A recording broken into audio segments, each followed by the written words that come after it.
And it's been really an honor working on it. It was very important.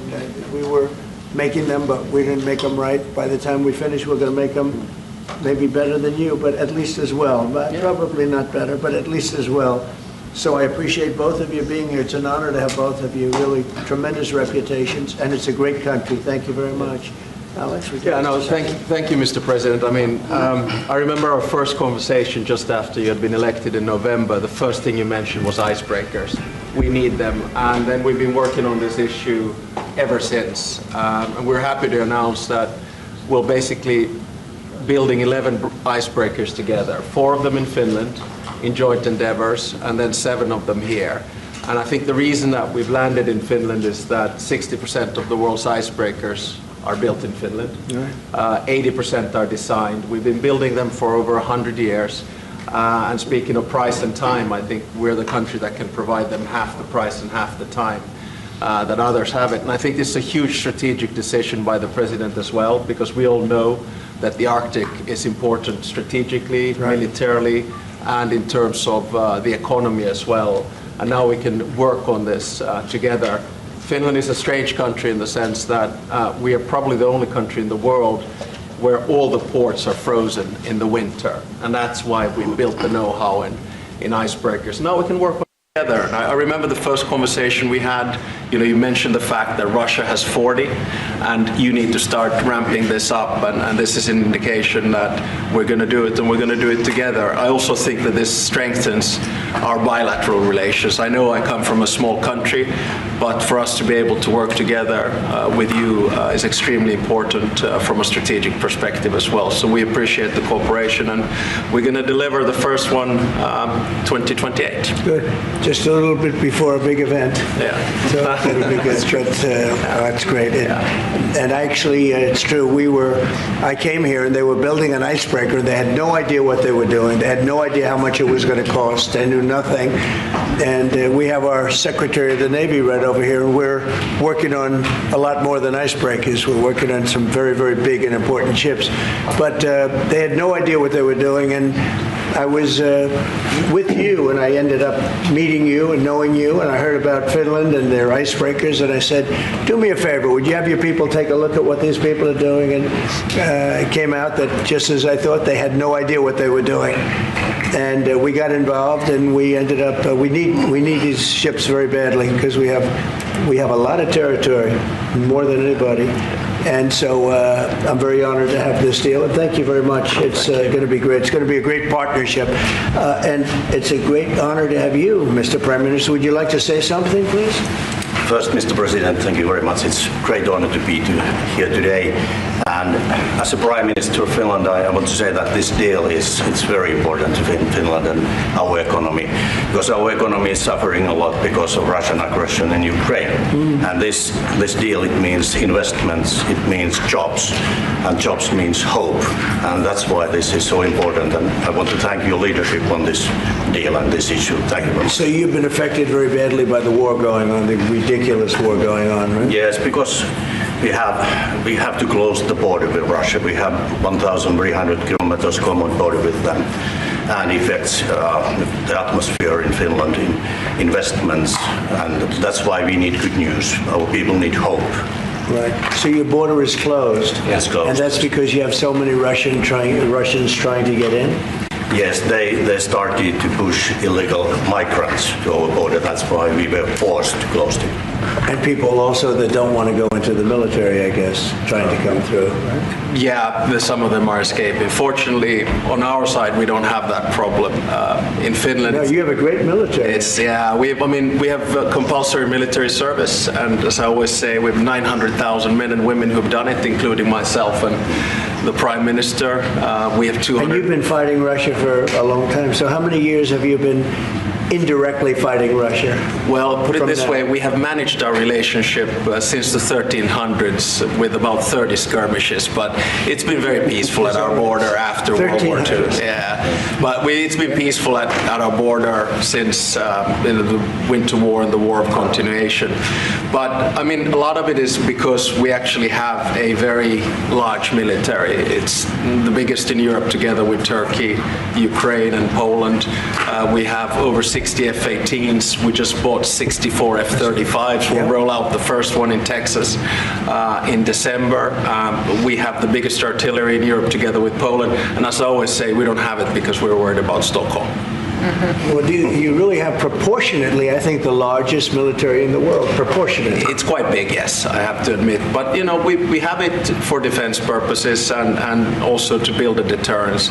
And it's worked. And I think that's one of the reasons that our relationship is so good as well. We have the Defense Cooperation Agreement with you. Right. We're new allies in NATO. Our defense expenditure is going north of 3%. We work very closely with you and the rest of our allies. And, you know, when you push the ceiling of defense expenditure in NATO to 5%, you can imagine that a country like Finland was quite pleased with that, because that means that all of the allies have to bring up their defense expenditure. And you basically increased our security just with that decision in The Hague. And I have to admit that, having been to my first NATO summit in the summer of 2024, if someone would have told me that you will move from 2% to 5% after Trump enters, I would have said, go see a doctor. But, you know, well, you had to do it, and you were great about it. Spain has not been. Spain is the one that didn't do it. And so I think you people are going to have to start speaking to Spain. The only one that didn't do it, the only NATO country that didn't do it is Spain. And you'll figure what that's all about, right? Yeah, I mean, we'll work, and I think with the leadership also, Mark Rutte, the Secretary General of NATO, I think, you know, there are a lot of commitments that have to take place, and this, of course, is going to also increase industrial defense exchanges. I think we buy 4 times more military material here from the US, and I think it's an essential part of our whole military setup in Europe. And it's good to be working on this together. But there's one thing that I wanted to mention also. I want to congratulate you for what we have seen in the past 24 hours in Gaza. Thank you. I think it's a historic deal. I went through the 20 points. It's almost like the best of record. You really see all the key elements. And if someone would have said a few weeks back that you and your team are able to push us to a position where there will be a ceasefire, an exchange of prisoners, hostages, and then a pullback, I would not have believed it. But this is what diplomacy is at its best, and I think it's a potentially huge deal. So congratulations to you and your team. Peace in the Middle East. Peace in the Middle East, yeah. And every country came together. Every single country came together, and people are shocked by it. But it's an amazing situation. Nobody thought it was going to happen. Thank you very much, and you've been of help too. You help always, but we are really working more closely together, having to do with Russia, Ukraine. And I would have thought that would have been easier because that would be number 8 for me. Number 8. And I would have thought the Russia deal maybe would have been one of the easier ones. And unfortunately, last week they had over 7,000 soldiers die unnecessarily. So it's a terrible thing, but I think we'll be getting there hopefully soon. Yeah, probably we'll go, or you will be going piece by piece. There are only so many agreements that you can get done, and I think this one will be the next big one. Of course, this one needs to stick, and I'm sure it will because the incentives are all there, and then we'll continue to work. The last time I was here in the Oval Office was with the other European leaders in August, and I think we did a lot of good advancement there on security arrangements. I think you pushed us Europeans hard not to buy oil and gas from Russia, which I think is a very correct decision. Europe just put down its 19th sanctions package. I think Russia is actually right now, both economically and militarily, not in a very strong place. And I think it's because of the commitments that we've made to Ukraine. So, day by day on this one. We're going to get it worked out.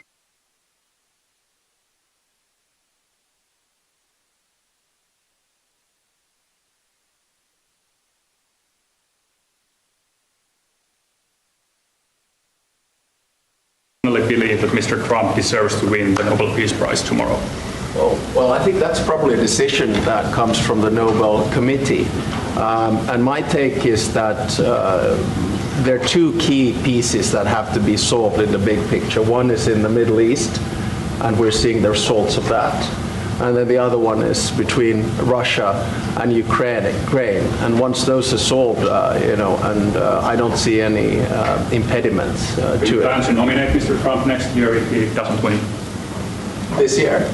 I think probably the best nomination would be coming from Zelensky and then the King of Jordan. Those would be 2 that would come. But I think you have to, my experience with the Nobel Peace Prize comes from Martti Ahtisaari, the former president of Finland. He got it in 2008, and he got it because he negotiated 3 peace agreements on 3 different continents. Namibia in Africa, Kosovo, Serbia in Europe, and then Aceh in Indonesia. And his message was always that when you do a peace agreement, the key is that it looks like an equal match, that the big guy doesn't win over the small guy, and vice versa. But I have to say that the track record of the President of the United States in the past 7 months, 8 months is rather impressive. Thank you so much, Mr. President. First of all, thank you, all of you, in behalf of the State of Israel, for everything that you're doing for my country. I want to know, how do you see the Middle East in a year from now under your leadership? And if you see maybe option for normalization between Israel and Saudi Arabia? I think it's going to be great. I think it's the hostages will be coming back Monday or Tuesday. I'll probably be there. I hope to be there, and we're planning on leaving sometime Sunday, and I look forward to it. And everybody I see is celebrating in Israel, but they're celebrating in many other countries too. A lot of the Muslim and Arab countries, they're celebrating. Everybody's celebrating. Everybody loves the deal. So it's a great honor to have been working on it, and as you know, it's all finalized and done. We've had a lot of terrifically talented people. We've had tremendous support from UAE, Saudi Arabia, Qatar has been unbelievable. Egypt, as you know, and Jordan, Indonesia. I don't want to leave anybody out. Just so many different countries. It's been incredible. Nobody's seen anything like it.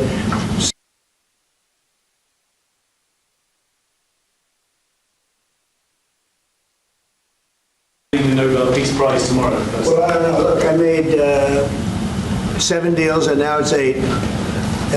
Solved the wars, one going 31 years, one going 34 years, one going 35 years, one going 10 years. I made 7 deals. This would be number 8. The one I thought that I was going to make, and I think we will probably, is because it's a ridiculous war. It's a horrible. The worst since World War II. If you look at the people going, is Russia, Ukraine. I think we'll do that too. We've a lot of reasons for them to do it, and I think they'll be coming to the table pretty soon. But this is the biggest of them all. This is a big one. Although I think India and Pakistan is very big. 2 nuclear nations. I made that. I did that based on trade and because of the tariffs. If we didn't have tariffs, you wouldn't have been able to do it. But I said, if you guys are going to fight, I'm putting 100% tariffs on each of you.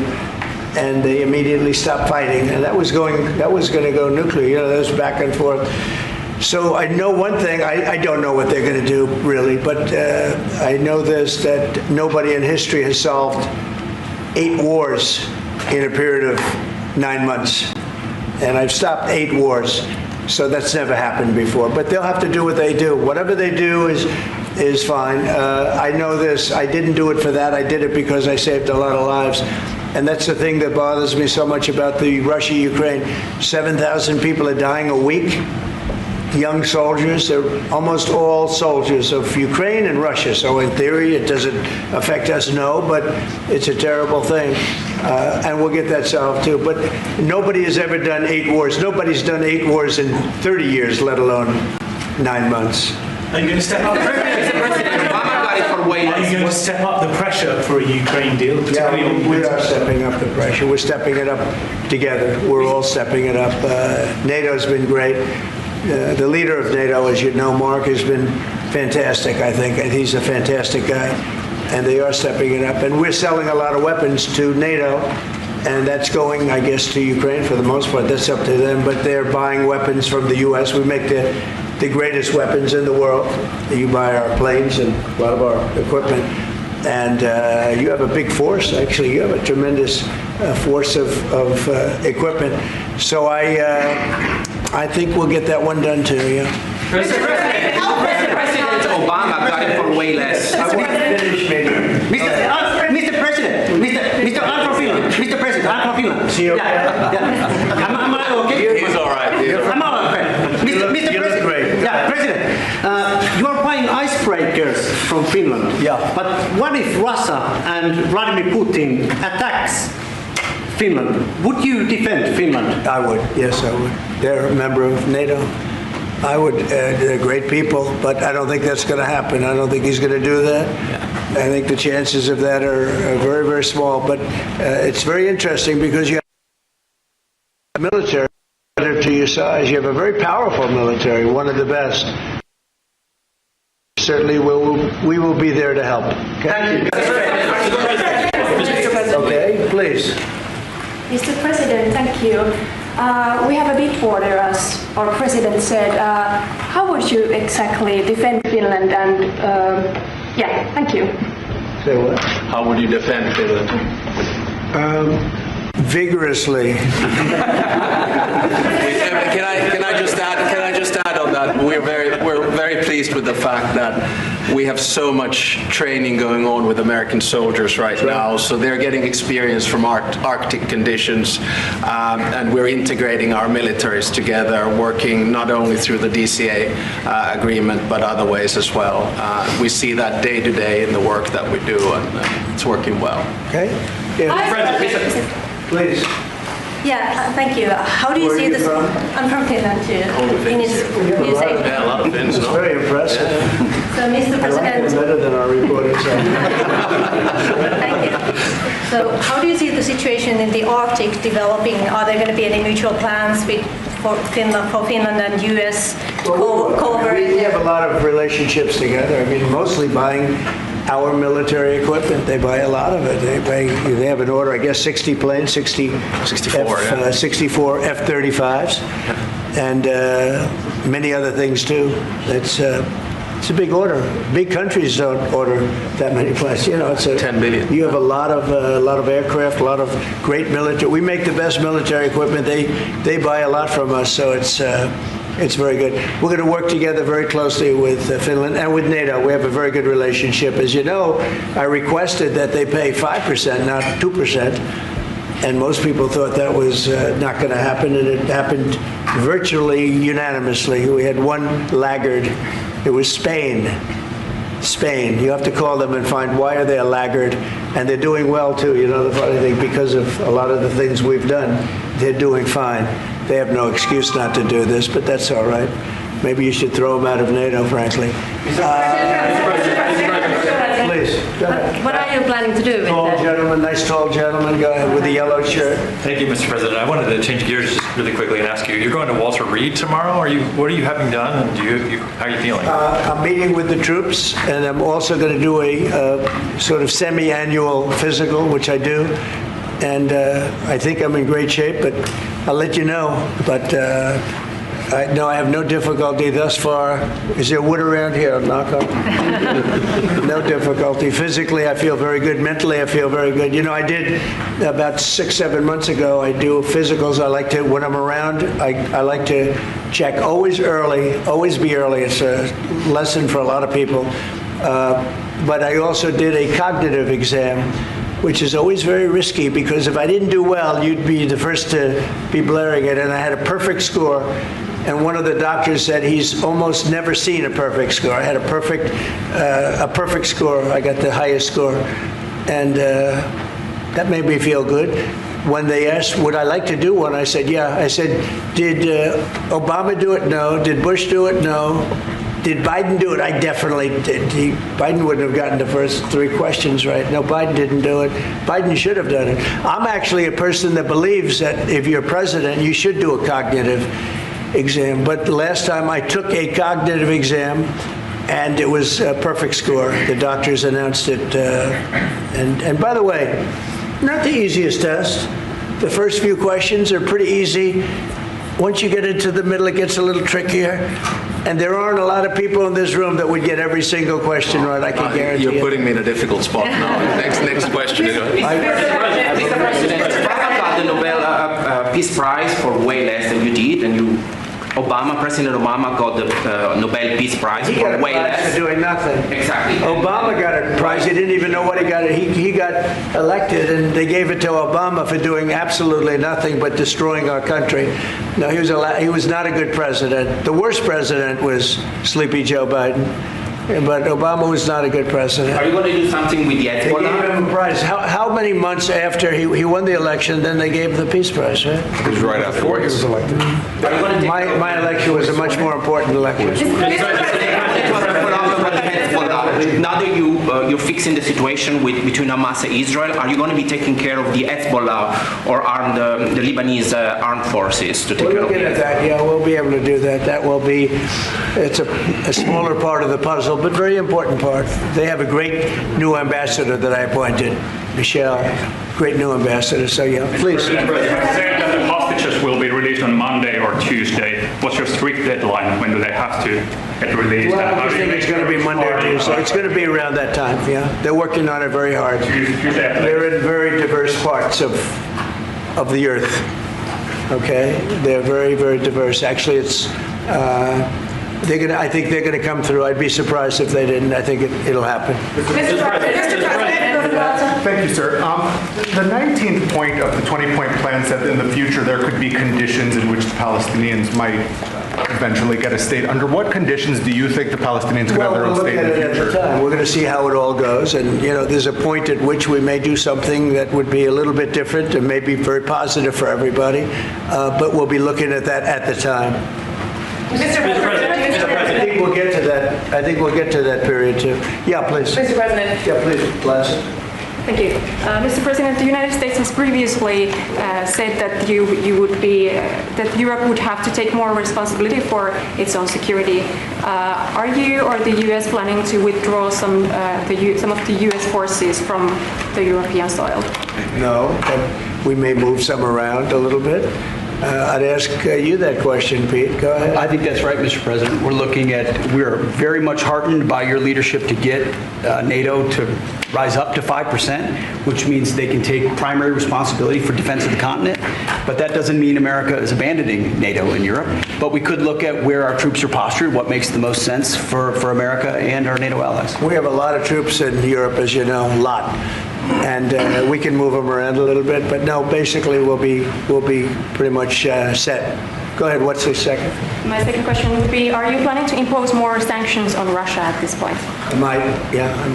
Mr. President, your 20-point plan says we will encourage people to stay. Can you confirm that as Gaza is rebuilt, that no one will be forced to leave? Yeah, nobody's going to be forced to leave. No, it's just the opposite. This is a great plan. This is a great peace plan. This is a plan that was supported by everybody. I mean, as I said, they're dancing in the streets of many, many countries right now. It's amazing. I've never seen anything like it. No, we're not looking to do that at all. And also, how soon do you think that we can see a full withdrawal? Mr. President, can you cut through the politics on the shutdown? We had another failed vote today. Can you speak to our viewers from Orlando to Sacramento? What's your message to some of these families tonight facing missed paychecks, potential layoffs, and missed benefits due to the shutdown? Yeah, I blame the Democrats. They ought to call their local Democrat representative, whether it's a senator or a congressman, and it's their fault. I mean, they admit it's their fault. They campaigned on the fact that they'd never shut down the country, but they want to shut it down. And, you know, we have the greatest economy. We're the hottest country in the world right now. I think you'd admit that. The hottest country. We went from a dead country a year ago to the hottest country in the world. So I think they probably don't like that. But we're doing great. I mean, we're doing great. I would say my message is call your local representative, congressman or senator, and tell them to get on the ball. The Democrats have caused this problem. Can I ask one more Congressman Randy Fine? Thank you, Mr. President. Where are you from? I'm from Finland. It's so nice. Here we go. Here we go with a killer question. I would like to circle back to the icebreaker deal. So Finland and the U.S. are strengthening their economic partnership through the deal. What other areas of cooperation with Finland do you see as possible at this moment? Good question. We're going to be talking about that in a little while. We're going into the next door room, commonly known as the cabinet room, beautiful room, and we're going to be discussing that, but we'll be doing other things. It's a wonderful country with wonderful people. We've had a long-term relationship, but it's never been as close as it is now. We'll be doing other things. Go ahead. We've been talking about a lot with the president. The two specific fields where I think Finland has strengths. One is quantum and quantum computing, and we know that is basically what gives food for thought for artificial intelligence. That's very important. The second one is actually networks, and you know that there are two sort of safe and trustworthy Western networks right now. One of them is Nokia, and the other one is Ericsson. And actually 70% of all broadband in the United States is Nokia. So one of the things that we could work on together is creating the 6G space through networks. And Nokia has 7,000 people working here in the United States and an American CEO. Okay, anybody else? Mr. President. What is the international stabilization force that's going to deploy to Gaza? What is that going to look like? To be determined, really, I think there's going to be a large group of people determining what it will be, and a group of people funding it that are very rich countries are going to be funding it. People want to see this work. It's going to work. It's absolutely going to work. And it starts, it's already started. We've signed, as you know. Everybody's agreed. I think Monday is going to be a very big day, Monday, Tuesday, but it's going to be, depending on where you are, it's going to be a very big day. I think it's going to be a day of great celebration. I've never seen anything like it. The streets of so many countries right now, they're just roaring with love and with praise for the people that did this. And these are countries that did this. The whole world came together for this, even Iran. And I really thank them for it. Iran came out and said this is a good thing. This is a very good thing. So it was terrific. It's been a terrific experience for me. Thank you very much, everybody.